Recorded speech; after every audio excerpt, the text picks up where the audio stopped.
Bien, yo soy un médico psiquiatra, también especialista en psicología clínica de la ciudad de Buenos Aires. Soy experto en la temática de violencia de género, o sea, la violencia machista, agresiones sexuales a las infancias y masculinidades. Pertenezco a la red de psiquiatras feministas y soy miembro de la Asociación de Psiquiatras de Argentinos. Y dentro de la Asociación de Psiquiatras Argentinos participo en el capítulo de Derechos Humanos.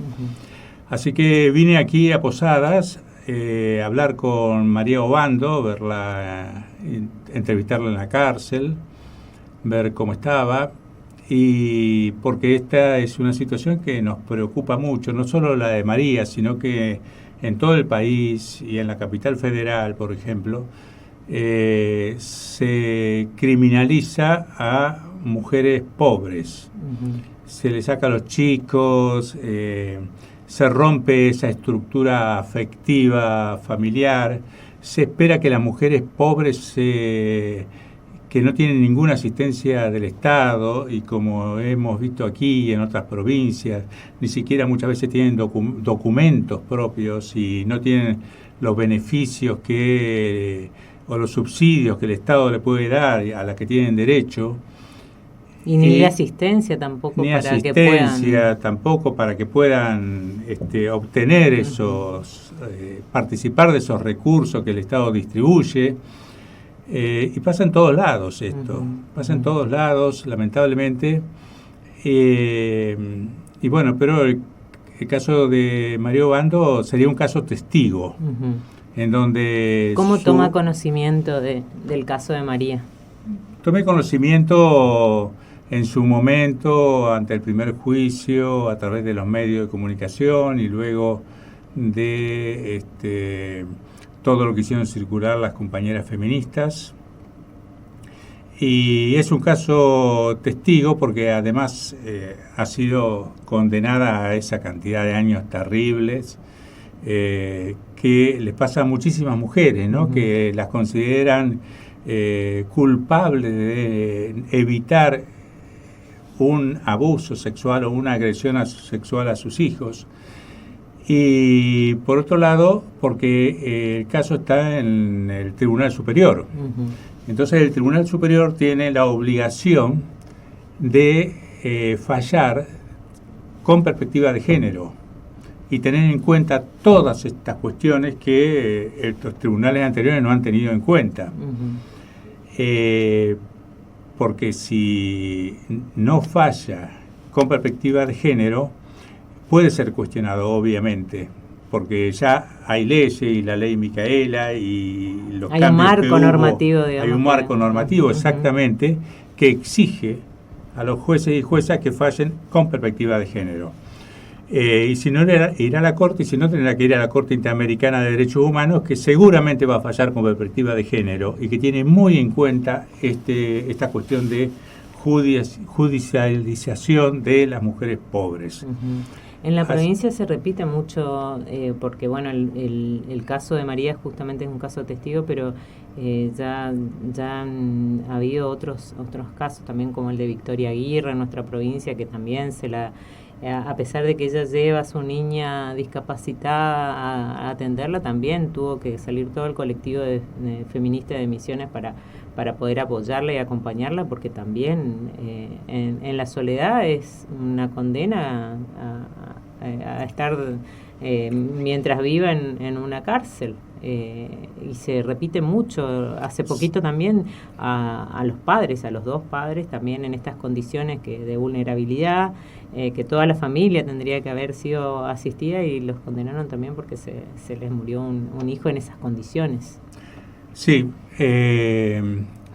suele ocurrir que juezas y jueces suelen presentar estadísticas de condenas, pero cuando uno ve la procedencia de clase, condenan a los pobres y a las pobres. Cuando los agresoras sexuales, fundamentalmente agresores sexuales, son de clase media alta, tienen buenos estudios de abogados y además tienen su red social, porque el primo de amigo de y cercano al juez o a la jueza.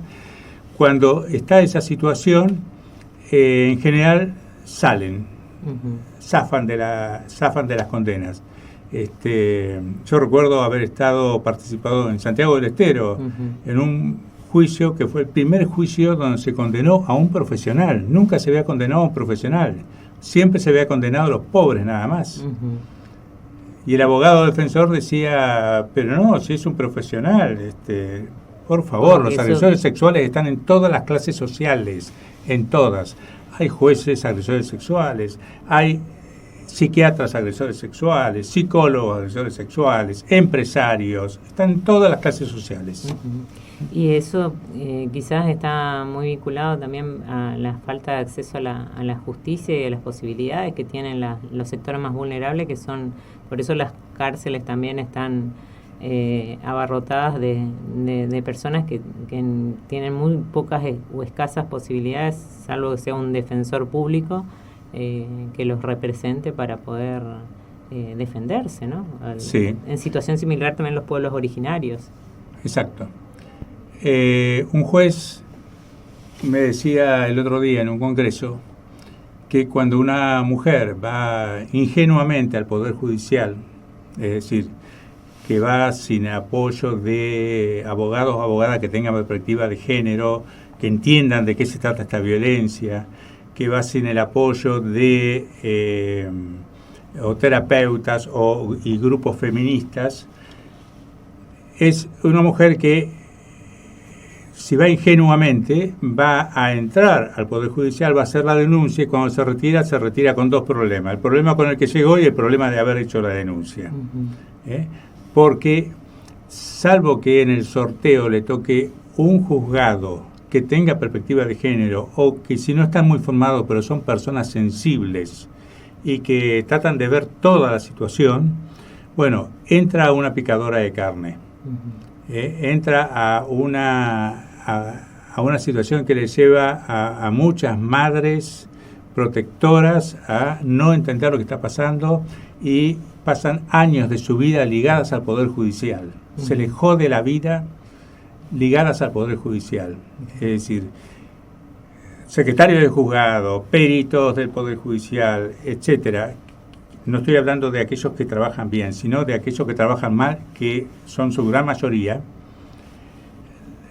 perjudican terriblemente la vida de estas madres protectoras y de los niños y las niñas, así que de la infancia. Doctor, y en el caso de María, de su visita, ¿cómo la encontró? ¿Cuál fue su impresión, digamos, al visitarla y al charlar con ella? Bueno, mi impresión fue, por un lado, que es una persona que no tiene ninguna patología psiquiátrica, que está atravesando el dolor de no tener el contacto cotidiano con sus hijos y sus hijas, que por suerte, bueno, le permiten tener un teléfono, que a través del teléfono entonces va tomando medidas de protección hacia sus hijos y sus hijas y sus nietas. Se mantiene muy presente a través del teléfono, ¿no? Pero es un costo terrible, porque no está cuando un hijo le escribe sobre sus dificultades o la soledad que siente, no puede resolver demasiado. A ver, tiene un hijo menor que vive ahí a 3 cuadras y no le permiten la visita y lo que es el sector que aquí tiene que resolver los temas de infancia, no ha hecho nada para garantizar el derecho de este niño todavía, porque es menor de edad, para que vea a su madre. Y eso es maltrato, y eso es maltrato institucional. Eso es violencia institucional sobre María Obando. Y doctor, ¿cómo cree por qué cree o cuáles son los mecanismos que habría que arbitrar como sociedad para impulsar, digamos, los cambios que se necesitan, no solamente en Misiones, sino en todas las provincias, porque es como un patrón de comportamiento que se está viendo de la justicia en los distintos lugares? Es cierto, no es solo Misiones, son todas las provincias, es la capital federal y es toda nuestra América, ¿no?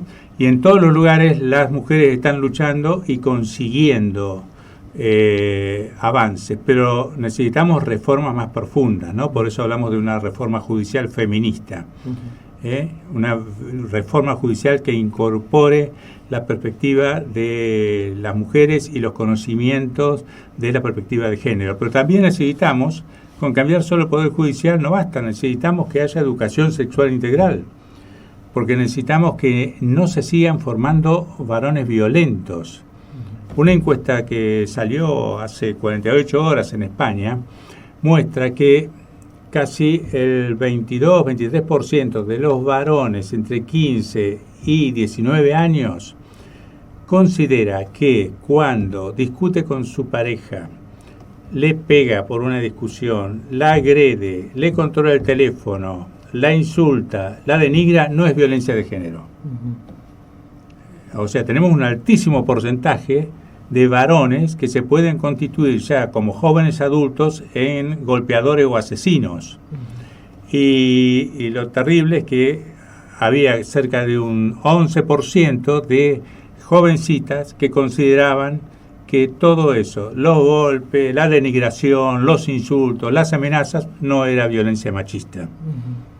Así que hay que trabajar mucho, y estamos hablando de España, ¿no? El desconocimiento y la falta de capacitación y la resistencia que hay mucho también, no solamente en algún punto en la sociedad, sino en los ámbitos de formación. Por ejemplo, acá en la provincia se vio mucha resistencia de las escuelas católicas o evangélicas, cristianas, digamos, a poder, le ponen educación para el amor, y en realidad ahí están tergiversando lo que propone la ESI como ESI, digamos.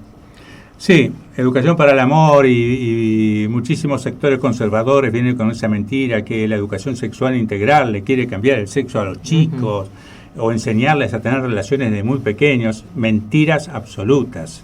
Lo cierto es que cuando los chicos y chicas no tienen palabras adecuadas para contar lo que les pasa, el abusador, el agresor, tiene vía libre para seguir perjudicándolos. Entonces, señores, señoras que se oponen a la educación sexual integral, lo que ustedes están haciendo es proteger a los abusadores. Cuando se oponen a la educación sexual integral, lo que están haciendo es proteger a la pornografía, porque la pornografía es la que educa.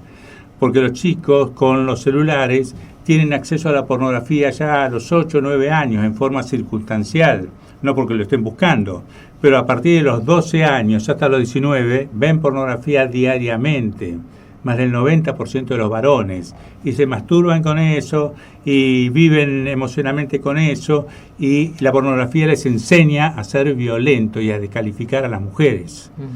Y entonces, cuando no hay educación sexual integral, lo que educa es la pornografía.